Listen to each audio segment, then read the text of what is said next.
bayan, na kapag po pala talaga tayo po ay may Diyos, nakakakilala sa Diyos, purihin ng Diyos. Hallelujah. Amen. Yung nararamdaman kong kero, sakit. Hindi ko po alam kasi kung sino nang galing eh, pero alam ko na habang nandun ako sa sitwasyon na masasama ko yun, alam ko may ginagawa ang Diyos.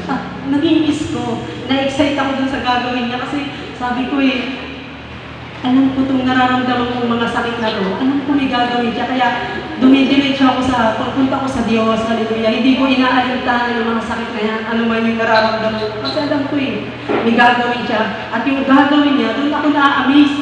Sa oras na to ay tayo po ay magbibigay ng pagpapasalamat sa buong isang taon sa lahat ng ginawa ng Diyos sa kanyang kabutihan sa ating mga buhay. Amen? Lahat ng nangyaring naganap, amen, sa isang taon ay ating pong ipahayag, ating pong alalahanin, ating tandaan, ating pong ipagsigawan lahat ng kadakilaan na ginawa ng Diyos sa ating mga buhay. Palakpakan nga po muna natin muli ang Diyos na buhay. At basahin ko po ang aklat po ng Deuteronomy chapter 8. Simulan muna po natin sa verse 11 to 18. Na ang sabi po dito, mag-ingat ka na baka iyong malimutan ang Panginoong mong Diyos. Sino po bang Panginoon natin Diyos? Walang iba kundi Jesus. Jesus. Amen? Sabi niya, sa hindi mo pagtupad ng kanyang mga utos at ng kanyang mga kahatulan at ng kanyang mga palatuntunan ng aking inuutos sa iyo sa araw na ito.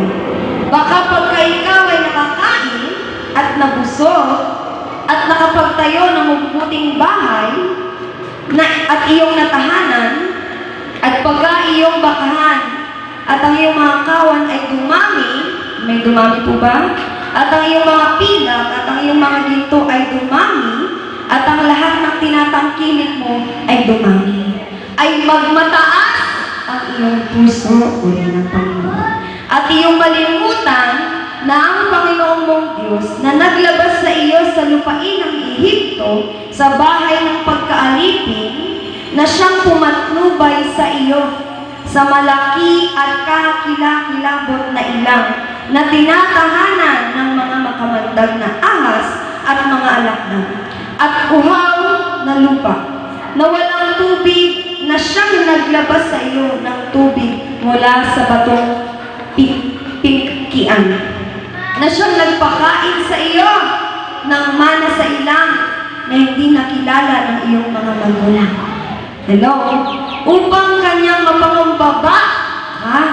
Amen? Gusto pala ng Panginoon na mapangumbaba daw po tayo sa Kanya at Kanyang subukin ka na pabutihin ka sa iyong wakas. 17. At baka iyong sabihin sa iyong puso, ang aking kapangyarihan at ang lakas ng aking kamay ang siyang nagbigay sa akin ng kayamanan. Ito na po yung 18. Kundi, sabi ng Panginoon, alalahanin mo ang Panginoong mong Diyos sapagkat siya ang nagbigay sa iyo ng kapangyarihan upang magkaroon ka ng kayamanan. Hello? Upang kanyang papagtibayin ang kanyang tipan na kanyang isinumpa sa iyong mga magulang gaya nga sa araw na ito. Palakpakan nga po natin ang salita ng Diyos, Church. Makita po natin na sinabi ng salita ng Diyos na sa araw at sa oras na ito ay ating alalahanin ang Panginoong Diyos na nagpala, naghimala, nagpagaling, hello, nagsolusyon ng lahat natin pinagdaanan sa nakalipas na taon. Ready na po ba kayo na alalahanin, ihayag, ipagpasalamat sa Diyos na buhay ang mga bagay na ibinigay niya sa atin? Dahil sabi niya, nais at ibig ng Panginoon na sa iyong pagpapasalamat sa oras na ito ay makita niyang nagpapakumbaba. Hello? Amen. Nagsusumamo yung puso, nagpapasalamat yung puso sa lahat ng tinanggap mo po sa nakalipas na panahon na taon. Amen. Sino po ang una na mag-aalala? Ayun, wala pa sinasabi pero taas kami. Sige po, palakpakan natin yung Diyos sa buhay. Sa buhay po, Mama Junarisa. Hallelujah. Muli namin napakabuti ng Diyos at hindi ko po talaga papalampasin ang mga oras at sandali ito para po siya ay aking ihayag, papurihan, pasalamatan sa isang taon na kagalangan, bagamat ang Diablo ay nandiyanan. At sa mga oras at sandali ito, nagpapasalamat po ako sa Panginoon sa kabila ng aking nararanasan ay tunay na mabuti ang Diyos. Hallelujah. Patuloy po ako nagpapasalamat, nagpupuri sa Panginoon. Hallelujah. Sa kabila ng aking nararamdaman, ako po ay nakapagbulay-bulay ng salita ng Diyos na, di ba nga po, ang sabi ng pastora na once na nandito tayo sa nakikilala natin si Jesus, hindi po talaga extended na tayo po ay makaranas, makadama ng mga sakit karamdaman. Pero alam niyo po, isa lang po yung aking napatunayan na kapag po pala talaga tayo po ay may Diyos, nakakakilala sa Diyos, purihin ng Diyos. Hallelujah. Amen. Yung nararamdaman kong kirot, sakit. Hindi ko po alam kasi kung sino nang galing eh. Pero alam ko, na habang nandun ako sa sitwasyon na masasakit kayo, alam ko may ginagawa ang Diyos. At nag-iis ko, na-excite ako dun sa gagawin niya kasi sabi ko eh, alam ko itong nararamdaman kong mga sakit na to, alam ko may gagawin siya. Kaya dumidiretso ako sa, pagpunta ko sa Diyos, hallelujah. Hindi ko inaalintahan yung mga sakit na yan, ano man yung nararamdaman ko. Kasi alam ko eh, may gagawin siya. At yung gagawin niya, doon ako na-amaze. Sabi ko nga, ano ba yung gagawin ng Diyos sa akin? Kasi bakit niya ito pinaparanas sa buhay ko? At sa pagpaparanas niya sa akin, yung nararanasan ko, tunay nga po napakabuti ng Diyos kasi nandun yung pag-comfort. Diba, minsan nga po kasi, diba, minsan, parang akala natin ang pag-comfort, diba, kung may asawa o may mga anak. Pero minsan may pag-comfort tayo hinahanap.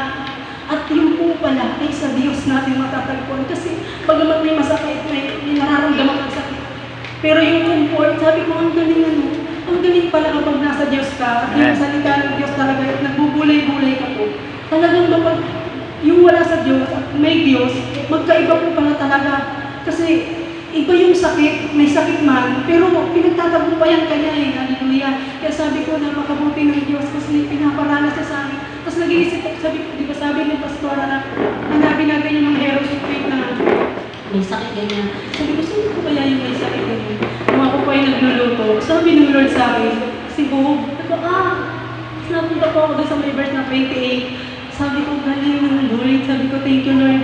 Hindi na po ako magtatanong sa halip, Panginoon, ako po yung magpapasalamat, hallelujah. Puri, hallelujah. At yung po, salamat sa Panginoon, sa habag niya, sa buhay ko. At patuloy niya akong pinakabangan at nandito po ako. At sa Diyos po lahat ang kapurihan. Amen. See?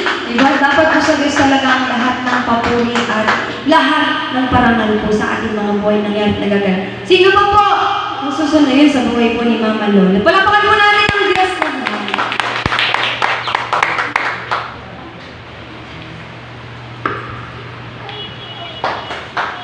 Pagtalang umaga ko sa atin pinagpapasalamat ko po ang buong isang taon, pagpapala, kasiyahan, kagalangan, at kapayapaan sa aking buhay. Ako'y wala dito sa loob ng iglesia, sa loob ng ating kawan ng Diyos. Baka ako'y hindi sa ngayon, hindi ako ganito. Marami pong pagpapalang binigay sa akin ng Diyos kasi po, sa aking mga apo, sa aking mga anak, bagamat marami sa kanila ang mga suwain, marami din sa ulo. Pero ito'y aking pinagdadasal, pinagpapanalangin po sila na sana'y magbago ang kanilang mga isip. Pero salamat po dahil sa buong isang taon, binigyan niya ako, dinugtungan niya ang buhay ko, binibigyan niya ako ng lakas araw-araw, lumaban sa mga dumarating na problema. Bagamat sobra-sobra ang dinadanas ko, yan po nandiyan kasi ang Diyos, Diyos ng buhay, na lagi kong nasa puso ko, kaya hindi niya po ako nahin. Amen. Maraming salamat sa Diyos na buhay na siya pong nagpapala at nagbibigay ng kalakas. Salamat po sa iyo. Amen. Sino pa po ang susunod po ng papuri sa buhay po ni Ate Maria? Rivera.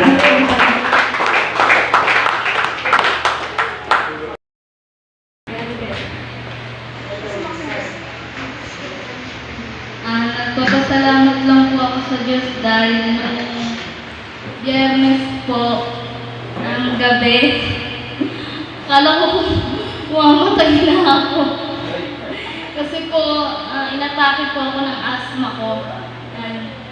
Tapos, 20 minutes na po akong humihingi ng tulong. dun sa kwarto, katok po ako ng katok.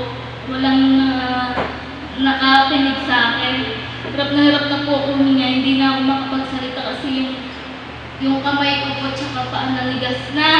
Tapos yung labi ko, tuyong-tuyo na talaga. Sabi ko, hindi ako makapagsalita. Sabi ko sa isip ko, Lord, sorry, humingi na lang ako ng tawad.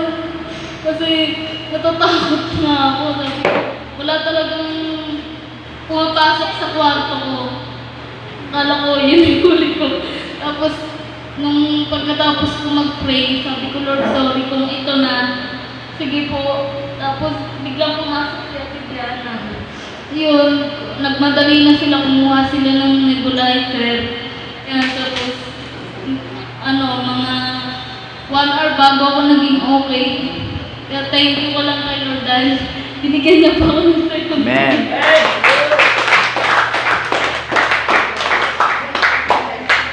Praise the Lord. Amen.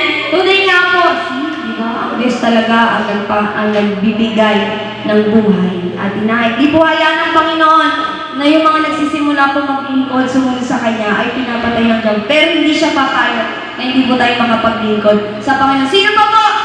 Ayun, sa buhay po ni Dad Jose.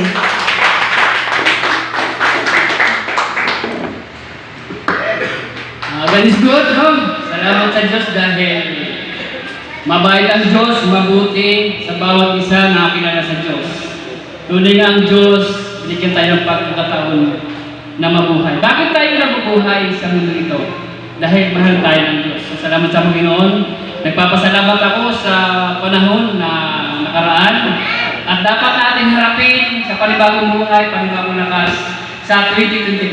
Sabi ko nga, nung pagsapit ng bagong taon, Lord, salamat, binuhay mo pa ako at binigyan mo ako ng panibagong paghinga, panibagong pagkakataon na kilala kita ng maayos.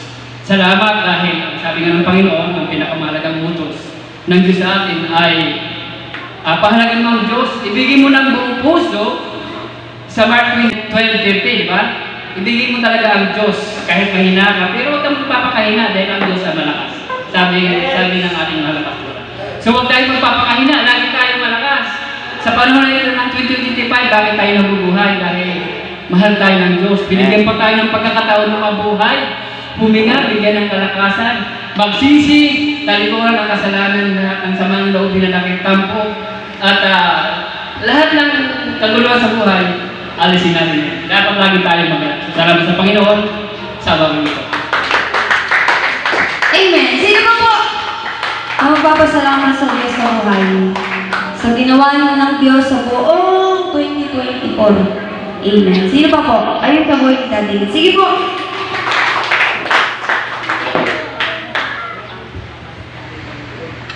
Salamat po sa Panginoon. Bago po ang lahat, ako yung bumabati sa inyo ng isang nagpapalang umaga. Ako po yung nagpapasalamat din sa ating pagdari ng Diyos na buhay sa isang taon na nagkaan po sa aking buhay kasama ng aking pamilya na salamat sa Panginoon Diyos na buhay sa isang taon na pag-iingat, gabay at proteksyon niya sa aking mga mahal sa buhay. Higit sa lahat sa hininga ng buhay na patuloy niya po pinagkakalob sa bawat isa sa atin at sa ating mga mahal sa buhay. Kasama ng ating mga panalangin sa kanila na sila man din ay nakasama natin sa Panginoon makakilala. Nakabutihan ng Diyos upang nadama nila yung mga himala at pagpapala na tanging sa Panginoon lang po natin na matatagpuan. Ito po yung pinagpapasalamat ko sa Panginoon na sa kabila ng mga pagsubok, mga struggle sa ating buhay, kaya nandun po yung laging pagsama na patuloy niya po akong pinatatatag kasama ang pamilya na sa patuloy na pananalangin at pagbabasa po ng kanyang mga salita ay doon po tayo pinatatatag ng Panginoon na ang kanyang pong mga salita ay patuloy po natin na maranasan ng mga promise na sa ating buhay na yun po yung magbibigay kalakasan. Kaya po gusto ko ang aking pasasalamat sa Panginoon sa isang taong nagdaan nakasama ko ng aking pamilya na nandito ako sa business nila na yun nga po ang daming prayer ko sa Panginoon na patuloy po na patatagin ang aking pananampalataya tayo sa Panginoon kasama ang pamilya. At kasama po yung mga kapatid natin sa Panginoon Manila Families mula Mindanao dito po sa atin. At yun lamang po. Ang lahat po ng yan ay sa Diyos po ang pagkakas. Sino ba po sa buhay po ni Daddy Ross? Tama ba? Sino ba?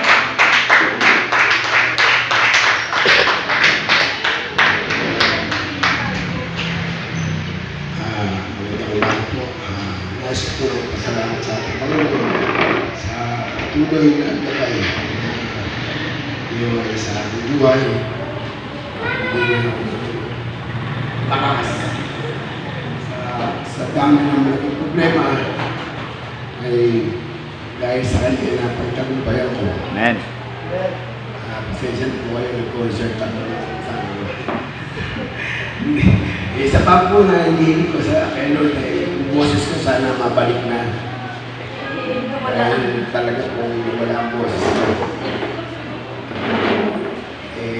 Nais ko po talaga paulit-ulit na magpasalamat sa mga bagay na ginawa niya sa akin. Binigyan niya ako ng panibagong buhay. Bagong lakas. Nung araw yung 3 biyahe lang, hinihinga lang eh. May nilayo ako ng umuwi dahil napakalakas ng boses na ikaw. Kaya Lord, ang maraming salamat sa kanya po. Amen. Ako rin po rin best ko nakarami. Sino ba po? Magpapasalamat sa Panginoon ko sa buhay. Sino ba po? Sa buhay po ni Daddy Boy. Personal Boy. Amen. Napakabuti ng Panginoon. Ano po, papasalamat ako sa Diyos na buhay sa katagumpayan ng year 2024. Amen. Maraming mga pagtulong sa kahirapan. Pero dahil po nandiyan po ang Diyos, ang lahat ay napagtagumpayan. Amen. Ano po sa kagalingan ng ating anak na si Marisol, aking ako na si Nika Ellen. Nagkapatangas na po siya ngayon, magaling na. Amen. Ano na po sa kanyang lola. Sabi ko, mas gusto ko na kahit na mawala siya sa piling namin, basta nakasigurado po kami nakaligtasan ng mga bata. Siguridad sa kalusugan. Amen. Alam ko naman yung aming tahanan, sa ilalim ay tubig. Amen. At maaari pinagulan ng mga iba't ibang sakit. Kaya pumayag na po kami. Ngayon, nagkapatangas na po siya. Amen. At sabi nga po doon ng chat ng nanay na maganda naman po ang kalagayan po ng bata. Pagpasalamat sa Diyos na buhay, kung may walang mapagpapala. At yung ipinapasalamat ko ngayon sa Diyos na nung mga nakalipas ng year 2024, sabi ko puro na lang yata yung naisusuot ko, mga disposable na rin. And then, alam niyo po, ninanais ko rin po, nasa ko magkaroon sana ako ng naibigay ng Lord, yung yung automatic. May alam niyo po pagdating ng year 2025, bigyan po ng Panginoon. Amen. Ito po ngayon suot ko. Amen. Ito po ay binigay naman sa akin. Sira ko siya. Inayos ko siya kahapon. Amen. Gumastos lang po ako ng 800. Amen. Pero nung research nung gumagawa, sabi niya, napakaganda po ng relay. Alam niyo po pagka nasa mga mulyan, nagkakahalaga po yan ng 15,000 to 18,000. Sabi ko, napakabuti ng Panginoon, hindi ko kaya nilihin yan.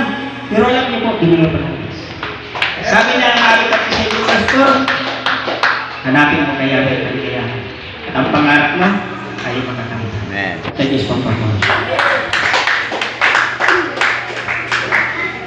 Amen. Tunay nga po nagaling sa Diyos ang lahat. Sino pa po? Sige po, ipayag po natin, alalahanin natin yung mga nakalipas na taon na ginawa ng Panginoon sa atin. Sino pa po? Ayun sa buhay ni Mama Nelly. Palakpakan natin ang Diyos sa buhay.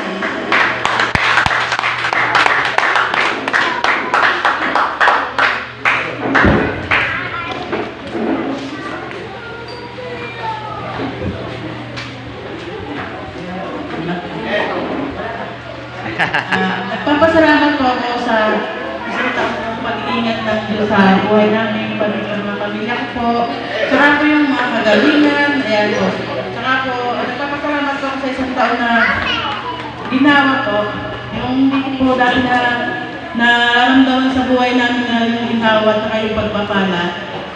Talagang grabe ang Diyos na lumalaw May mga kailangan po na hinihingi ko na binibigay niya kagad. Maraming po salamat sa isang taong pag-ingat. Amen. Isang taon po ingat. Sino po ang magpapahayag at magpapaalala ng kabutihan ng Panginoon Diyos na ginawa ni Lord sa ating buhay? Mars, si Mars po, palapalan ko natin ang Diyos sa buhay.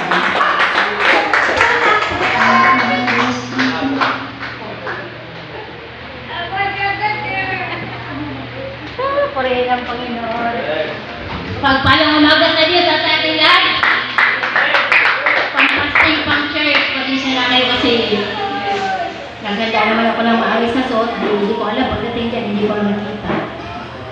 Pero hindi naman mahalaga sa Diyos. Ayun po ba?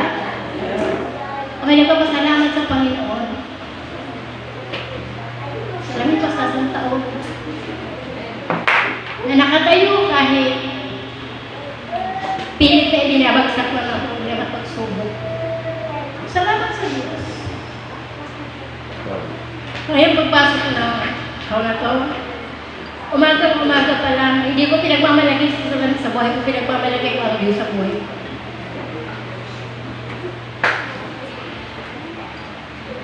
Kahit yung umaga lang, pero naniniwala ako na buhay ng Diyos.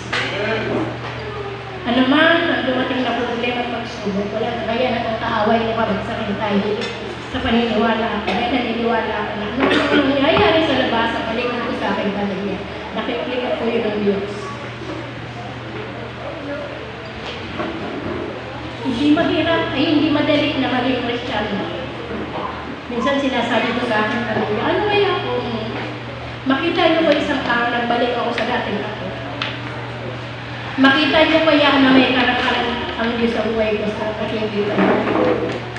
Sinasabi ko yun sa kanila, pero parang wala lang sa epekto na. Sobra. Sinasabi ko sa Panginoon sa araw-araw ng buhay. Kung ako'y wala sa Panginoon, sobra akong naninigalit sa maraming bagay. Para magpalaki ng pamilya, dahil sila sa maayos. Ngayon na nasa Panginoon ako. Tama na maraming problema. Pero sa kabila na yun, mas malala yung problema ngayon, nakakadama pa rin ako ng kapayapaan. Kaya pa, sa kabila na nakikita mong salisang-libat yung mga problema, kasi yun ay bigay ng Diyos. Ayun po ba? Hindi ka dahil yung gawa, pag naniniwala ko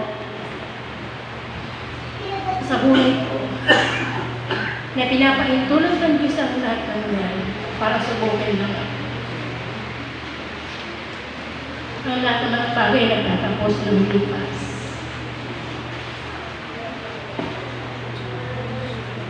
Marami akong gustong sabihin. Ipagbigay papuri sa Diyos. Sa araw-araw ng buhay, kung hindi niyo alam, nasa Panginoon ako, tinawag niyo akong leader sa Panginoon. Lahat ng akala niyo maganda yung buhay ko. Hindi maganda yung buhay ko araw-araw. Gumaganda lang yung buhay ko dahil sa Panginoon. Amen. Maliban dun, anak. Sobrang tigas yung pinagdadaanan mo sa buhay ko araw-araw. Hindi niyo nakikita kasi hindi niyo nakikita ang nalulungkot ako, hindi niyo nakikita ang nanghihina ako, hindi niyo nakikita. Kasi lahat ng yung itinatago ng Diyos, sinasabi ko lang to sa inyo sa harapan ng Diyos. Na yun ang buhay ko araw-araw. Black sa mga apo, sa mga anak ko may asawa, sa pangalan ko sa buhay. Sabi ko sa Panginoon, kung ano yung naging kasalanan ko, tawarin ko pa ako. Hinihiling ko na lagi kong bigyan ng tatag para hindi ako mawala sa iyo. Amen. Dahil hindi simple ang buhay ng isang Kristiyano. Marami kang pagdadaan na kailangan ng magtagumpay. Kasi kung hindi ka magtatagumpay, makukuha ka sa taas. Sa ngalan ng Jesus. mananatili siya hindi sa sinasabi ko. Alam mo ba, nagmamadali ba kayo? Huwag kayo magmamadali. Maghabol tayo ngayon sa church. Amen.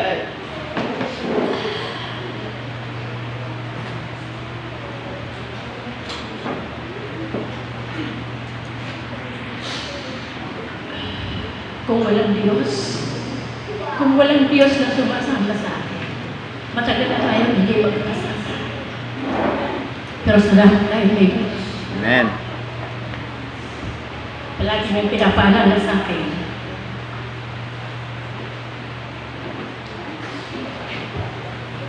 Na lahat ng bagay ay natataas. Amen. Kahit mahirap, kahit mabigat, kahit masakit. Kailangan mong lumahal. Amen po? Amen. Siguro magtatapos lang yung problema ko pagka lilisan ako sa Biblia. Kaya sa inyong lahat, gusto ko sabihin sa inyong lahat, kung ano may mga pagsubok niyo sa buhay, normal na po yan. Amen. Walang bago rin. Araw-araw nagpapalit ng problema. Amen po? Amen. Pero hindi ibig sabihin na may problema ka, pinababayaan ka ng Diyos. Pinagpapasalamat ko lang may naranasan ko sa Panginoon. Sa Diyos ang papayaan. Amen. Sa Diyos ang talaga may kasiyahan. Amen po ba? Tuloy po ba ngayon? Sabi ko nga po nung Sunday, sa ating pong pangako, sa labas may na tayo. Amen. Lahat sa labas, lahat na po ng kahirapan, kalungkutan, nandoon. Pero pagbabalik tayo sa Panginoon, pupunta tayo sa presensya ng Diyos. Lahat ng yun, inaalis niya at pinapawi ang lubusan. Amen! Sana sa kasina pa po, ang magpapasalamat ng kadakilaan ng Diyos sa buong isang linggo na ginawa ng Diyos. Lina, si Mama! Anong tawag mo?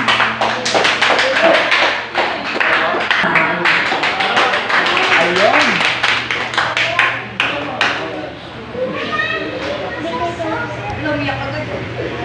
Salamat po sa Panginoon na kami inutusan ng Panginoon na magsimba rito. Amen.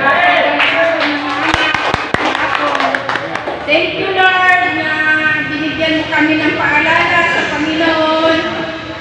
Ito po, ipahayag ko na okay lang kami sa aming pang-araw-araw at binigyan mo kami ng biyaya sa Panginoon. Amen. Maraming salamat sa Panginoon.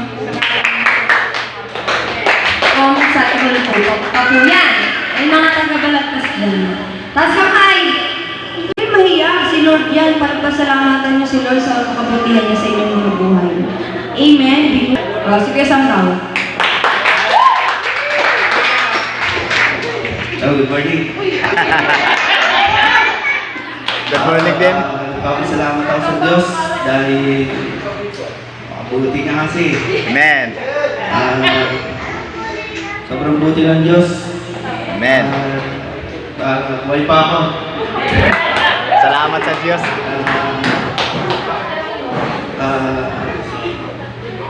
Sa halos isang kalahating taon, nagtatatumbling ako sa labas. Pakabuti ng Diyos. Pinili ko munang magpahinga. Pero hindi pahinga ang nangyari sa akin eh. Palayo. Buti nga dahil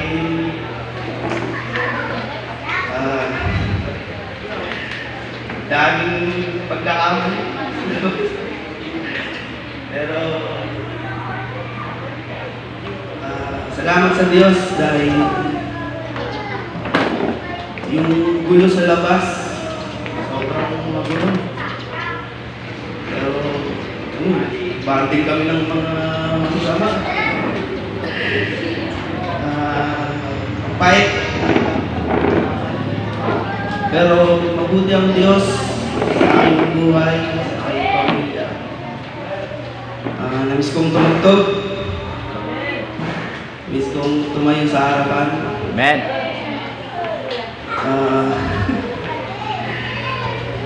Marami akong gustong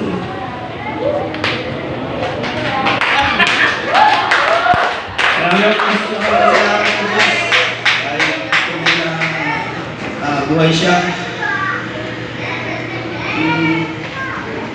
Patotoo ko din yung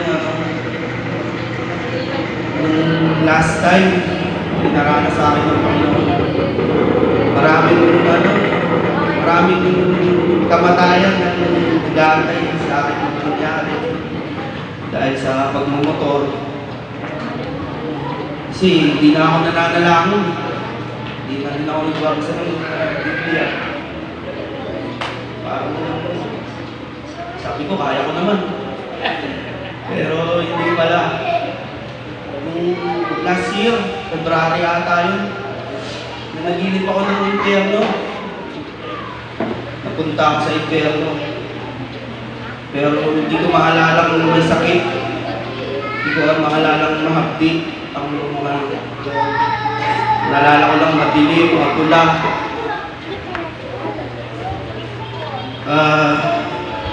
Sabi, parang, pero hindi ko pa rin pinansin yun. Kahit na wake up call na yun ni Lord sa akin para manumbalik, hindi pa rin yung pinansin. Mas nanaig sa akin yung sama ng loob, yung bigat, kahit na maraming mga salita ng Diyos na nakakarating sa akin. Pinili ko pa rin sa labas sa loob ng kalahating taon. Medyo sumarap ang alak.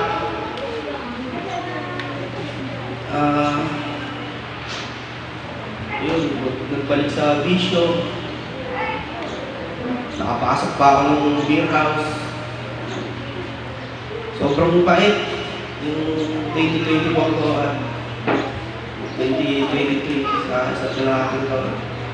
Pero sobrang buti ng Diyos. Patuloy kong nararanasan yung kamay niya sa aking buhay.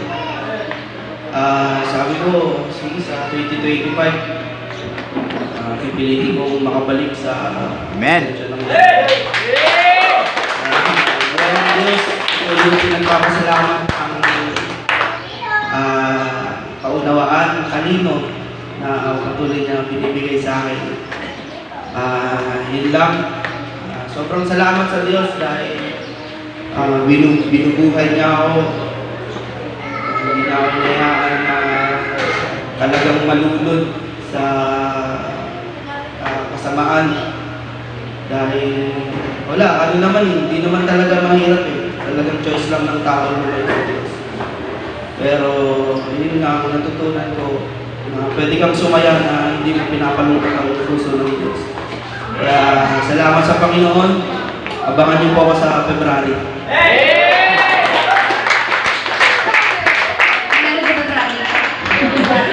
Sino ka po?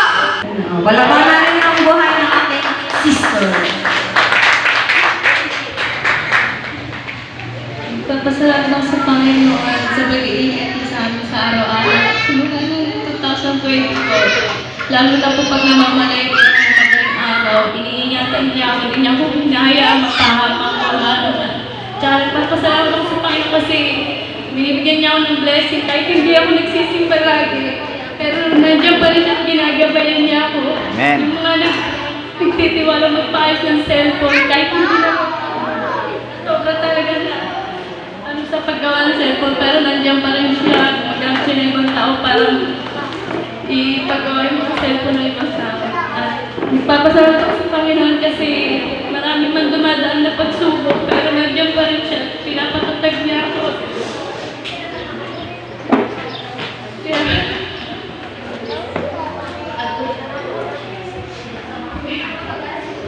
papasalamat ako sa Panginoon kasi sa mga anak ko, kahit na pasaway, pero sila nagbibigay ng lakas at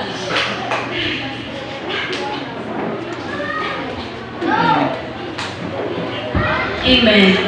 Pray ng Diyos. Tunay nga po na talaga siya ang nag-iingat sa lahat. Sino pa po? Sige po. Sa buhay mo natin, pagpapakaw natin ang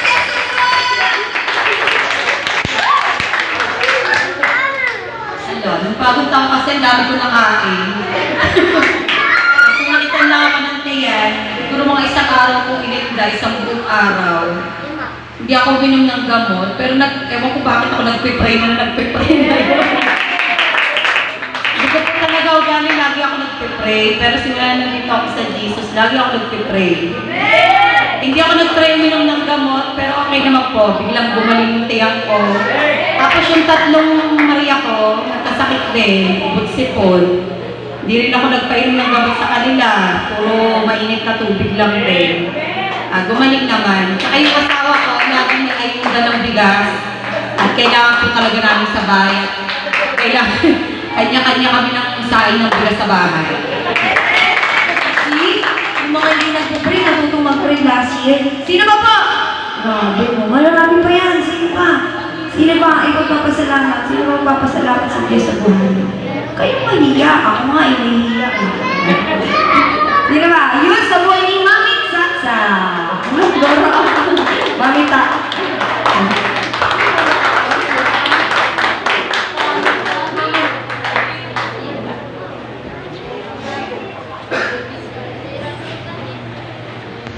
Amen. Praise the Lord.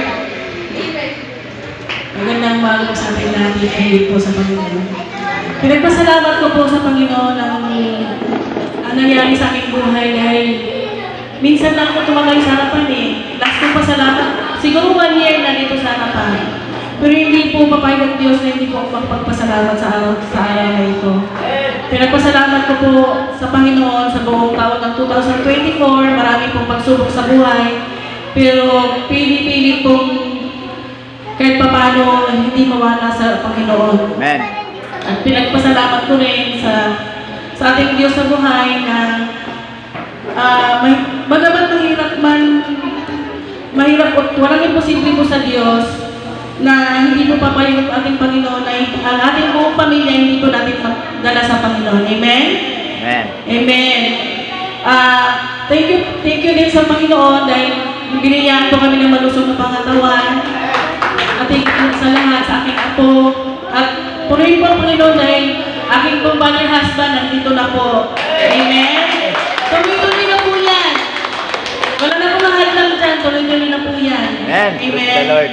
Salamat po sa Panginoon, sa blessing. Salamat po sa patnubay po niya. Salamat po sa lahat ng kanyang biyaya. Salamat sa kanyang pag-iingat. Amen. At dalangin ko po na ito na po ang panahon na 2025 ay may gagawin po ang Diyos sa pamilya namin, sa buhay namin. Amen. Amen. Salamat po sa Diyos sa kanyang papuri pa sa namin. Amen. Amen. Sino ba po?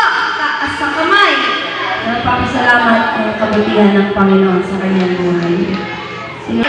Ayun! Sa buhay ni Ate Mayet. Para pa natin ang Diyos sa buhay.